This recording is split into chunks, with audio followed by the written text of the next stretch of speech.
Hi artists, happy Earth Day. So today we're going to be making worlds out of coffee filters. So for this art project, you'll need some of these. You can find them in your kitchen or maybe your pantry.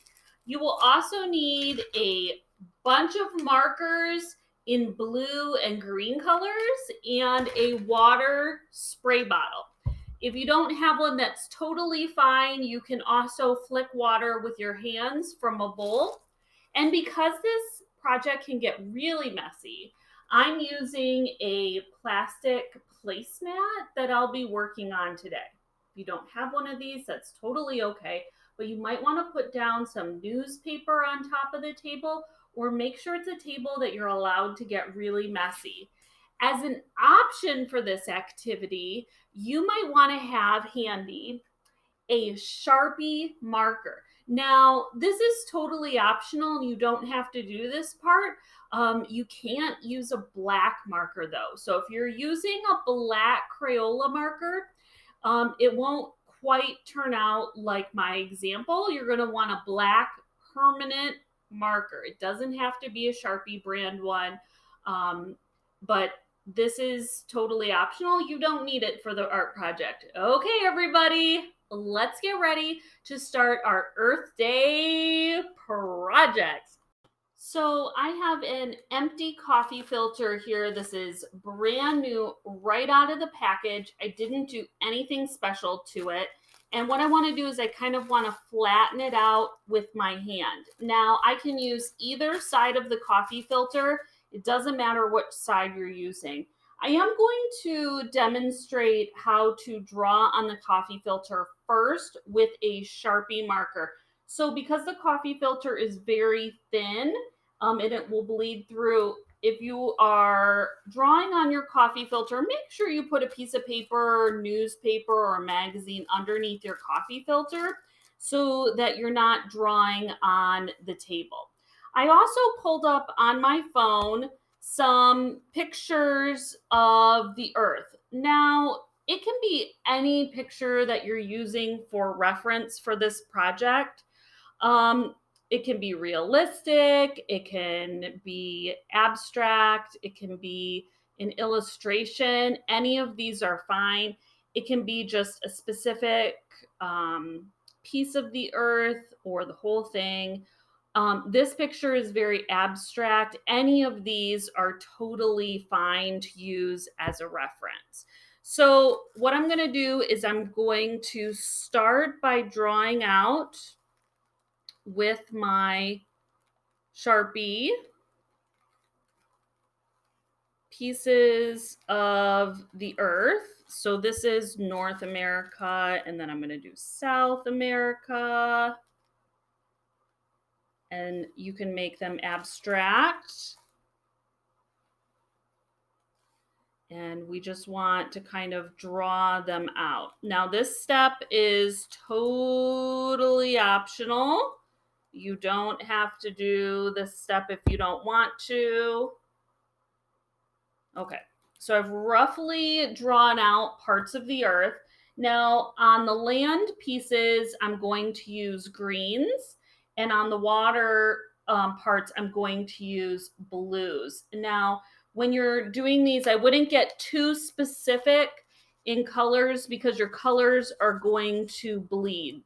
You actually don't even need to color in the entire part. You can actually leave some white spaces because the colors are just really going to blend and bleed into each other once you've added the water. So just so that you see, my paper is underneath here, and I've got a plastic mat underneath this because you can see how much this bleeds onto the table. And I'm just going to lay out some areas of color just to make mine look a bit interesting. And you can leave, again, you can leave some areas white. You don't have to get too specific with this. I wouldn't spend a ton of time coloring carefully just because if you've never done this type of activity with a coffee filter, it blends and bleeds a lot.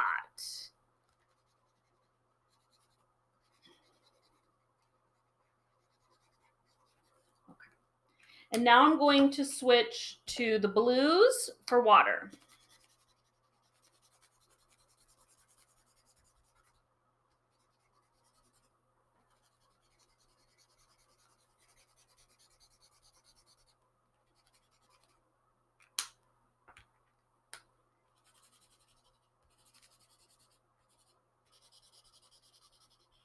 Just make sure you get a little bit of the color in every specific area.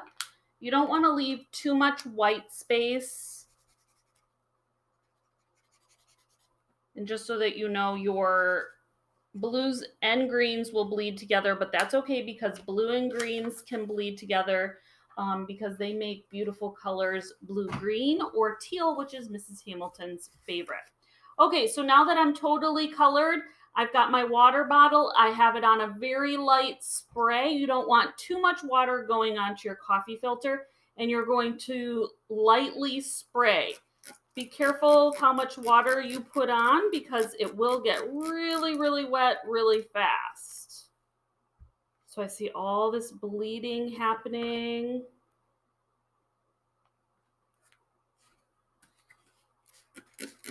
I'm going to get a little bit more water on there, and you can see how it's bleeding and blending and looking so awesome, almost like a tie-dye in certain places.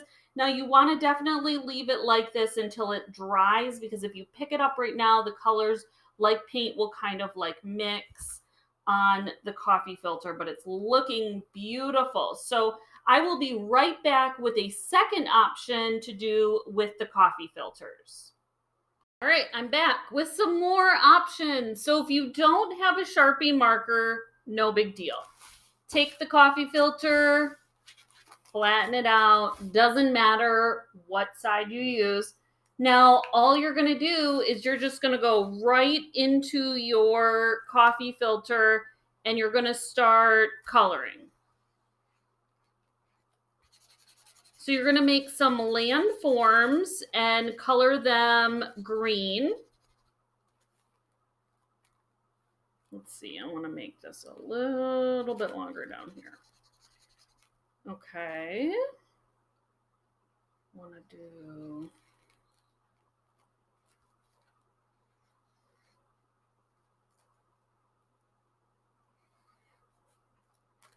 one up here. Okay. And remember, if you've got a few different colored greens, it does look really nice in this project if you use a couple different colored greens so that when they blend together, you can see some different hues. So when you're doing this type of project, your colors are going to bleed a little bit more. So you're going to see the exact shapes of your landforms a little bit less than you did with the first option, which is totally fine. Neither one of these are wrong. They're just different options. And then when you're done coloring your landforms, go in and color all of the extra space around the landforms, the water, using blue colors. And because these projects are for Earth Day, we are celebrating the earth, being kind to the earth. And we're using blue and greens. And blue and greens are great colors to use for this project because they mix and blend really well. Blue and green make the tertiary color blue-green, which is sometimes also called teal. If you add white to it, it's called turquoise or aqua. And those are Mrs. Hamilton's favorite colors. I use them in the art room all the time as my option of colors anytime we have them in the art room. And as a quick reminder, once again, you don't have to color all the space. You can leave some little spaces white. So I'm going to take my spray bottle. I have it on a low spray, and I'm going to spray it once. I'll let the colors kind of mix, and then I'm going to add a little bit more water so my colors start to bleed and blend a little bit. And this is the second option. So let me bring back the first option with Sharpie showing the land shapes. And the second option, they're both so beautiful and so amazing. And then I have a third option. If you have done the earth on the coffee filter, you can take a blank coffee filter, and I have pre-colored in this one colors of the rainbow. I have colored them in circles around each other. And I'm going to spray this one so you guys can see what happens with this one. The possibilities are endless here, guys. You can do whatever you want with this project. So here's my first spray. I'm going to kind of let the colors bleed and blend a little bit. And then I'm going to come in and spray a second time so that they blend and bleed a little bit more. Pretty cool, right? All right, guys, can't wait to see what you do with this. If you're in my Google Classroom, please submit pictures and videos. I'd love to see what you do. If you're on Facebook or Instagram, don't forget to tag Mrs. Hammy's Art Room so that I can see your awesome creations using markers, water, and coffee filters. Bye, guys.